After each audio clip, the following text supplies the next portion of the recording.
ɓe ganduɗa confiance e men à chaque fois rek ɓen mbaɗa suivre sen men YouTube Elimane mi salmini on tetin mi weltani on mi ñagani on jaam ayca ko vidéo rek ko hande woni alarba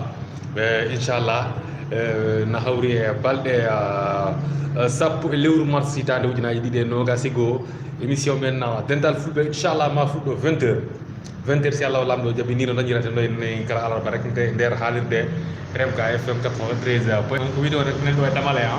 min gari minen e heblagol émission ko vidéo rek ina welat yon gaccita killa émission ko pulaar 100% ko welata koye pulaar men ko welata koye fina tawa men en calmini dendagal gonɓe lesɗele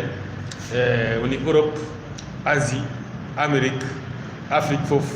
ha Océanie onon fof mina on salmina e kala ɗo ɓiɗɗo pullo woni mbo yiɗi pulaago mbo yiɗi fina tawa pulaar no mo wela vraiment aɗa yiɗa pulaar no mo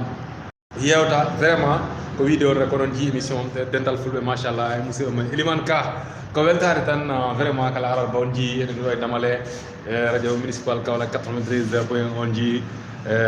radio municipal Kaolack 93 point 1 ko ɗo ina kewata inchallah natintaka nder mo holla on rek inchallah studio ko ɗo woni studio production municipal Kaolack ko ɗo journal o nannete machallah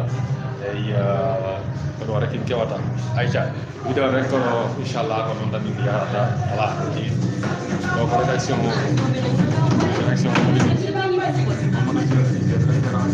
woni ɗa ɓen ji naati studio radio municipal Kaolack amadou machallah ay ko ɗo mbaɗa sinude en direct on ji sama on ji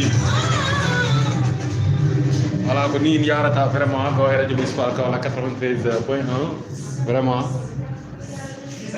voilà on beltanama ko jagui ko wiɗo rek ko accide hakkille rek inchallah e radio ngo ko ɗo in hewata e radio municipal Kaolack 93 point 1